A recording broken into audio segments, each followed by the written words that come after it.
কিন্তু আমি বলতে চাই মাননীয় স্পিকার, আমরা যেই জায়গা থেকে দাঁড়িয়েছি, বাংলার 30 থেকে 40 লক্ষ উলামায়ে কেরাম আমাদের দিকে তাকিয়ে রয়েছে, কারণ তাদের কণ্ঠ, তাদের সে আওয়াজগুলো আমরা যেন জাতীয় সংসদ থেকে দিতে পারি।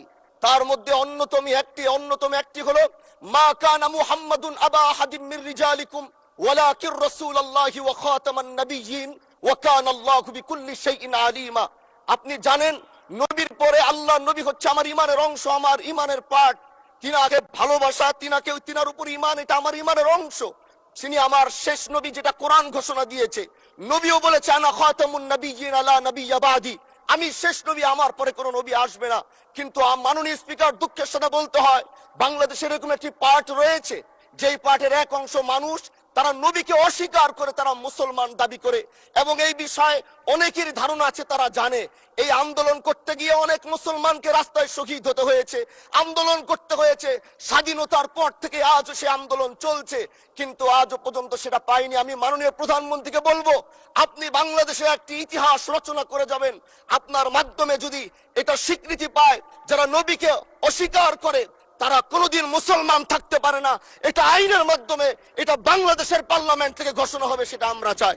মাননীয় স্পিকার, আরেকটি কথা, আপনি জানেন আমরা আমাদের নবীকে সবচেয়ে বেশি ভালোবাসি, যিনি আখিরি নবী, যাকে বলা হয়েছে ওয়ামা আরসালনাকা ইল্লা রাহমাতাল লিল আলামিন। আমরা বারবার দেখছি কিছুদিন পর পর কারা যেন কিভাবে এসে আল্লাহ নবীর শানে কটূক্তি করে, নবীকে নিয়ে অশ্লীল ভাষায় গালিগালাজ করে, নবীর শানে কটূক্তি করে। এই আন্দোলন, এই সংগ্রাম করতে গিয়ে আপনিও মাননীয় স্পিকার দেখেছেন, রাস্তাঘাটে আন্দোলন করতে গিয়ে কত মানুষ মৃত্যুবরণ করেছে। যদি একবার বাংলাদেশের আইনে, কারণ মুসলমান যদি আমাদের বাংলাদেশের পার্সেন্টেজ অনুযায়ী আমাদের অবশ্যই মুসলমানদের সংখ্যা এই দেশে অনেক বেশি। আমরা তো অন্য কিছু চাচ্ছি না। এই দেশের মানুষ নামাজ না পড়লেও যদি কেউ নবীকে কটূক্তি করে, তার কলিজা ছিঁড়ে যায়, সে রাজপথে নেমে যায়।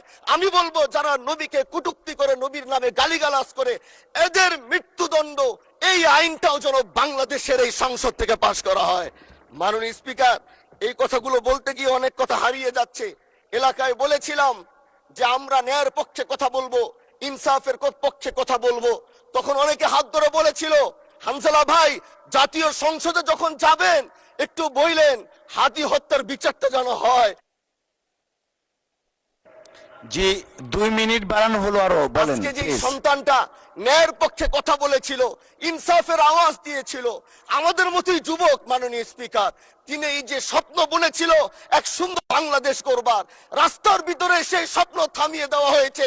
এই বিচার যদি না হয়, তাহলে আমাদের মতো হানজালাদের নিরাপত্তাও রাস্তায় কেউ দিতে পারবে না। মাননীয় স্পিকার, এজন্য আপনার মাধ্যমে আমি বলতে চাই, হাদি হত্যার বিচার যেন সুনিশ্চিত করা হয় মাননীয় স্বরাষ্ট্রমন্ত্রীর মাধ্যমে। মাননীয় স্পিকার, আর একটি কথা, আমি আর বেশি লম্বা দীর্ঘ আলোচনা করব না। আমার এলাকায় মাদক নিয়ে বড় মুশকিলে আছি, সেই সহযোগিতা আমি পাচ্ছি না। একদিক থেকে আমি নিজে মাদক বিরোধী সংগ্রামে নিজে রাস্তায় নেমে মাদকের বিরুদ্ধে আমি নিজে অভিযান চালিয়েছি। এবার তাদেরকে একদিক থেকে ধরে যখন প্রশাসনের কাছে ইয়াবা সহ গাঁজা সহ দেওয়া হয়, তখন তারা একদিক থেকে আসে, কোর্টে চালান করে দেয়। একদিক থেকে গোটা দেশ বলছে এই দেশ মাদক মুক্ত করতে হবে, আরেক দিক থেকে যখন তাদেরকে আমরা কোর্টে চালান করছি, 3 দিন থেকে 4 দিনের মাথায় জামিন নিয়ে এলাকায় এসে আবার মাদক ব্যবসা করছে। এই জন্য মাননীয় আইনমন্ত্রীকে বলবো, আপনি এই ইয়াবা গাঁজা যেই বড় বড় নেশাগুলো আমাদের দেশে বেশি সচরাচর চলছে, এই বিষয়ে আইনটাকে আরেকটু মজবুত যদি করবেন, তাহলে আমরা মনে করব আমরা এই দেশ আর এই সমাজটাকে, আমরা হয়তো আগামীর বাংলাদেশ, আগামীর যারা যুবক, মাননীয় স্পিকার, আপনার খারাপ লাগবে, যুবকগুলো গ্রামের তারা ধ্বংস হয়ে যাচ্ছে। আমাদের চোখের সামনে যখন একজন যুবক ধ্বংস হয়ে যায়, এটা অন্যরা মেনে নিতে পারলেও আমাদের পক্ষে মানা বড় কষ্ট হয়ে যায়। আমরা দেশটাকে বাঁচাতে চাই, আমরা আগামীতে ওরকম কিছু যুবক তৈরি করতে চাই, যারা নেশা ধরবে না, তারা পড়াশোনা করবে, তারা দেশের জন্য ফিকির করবে।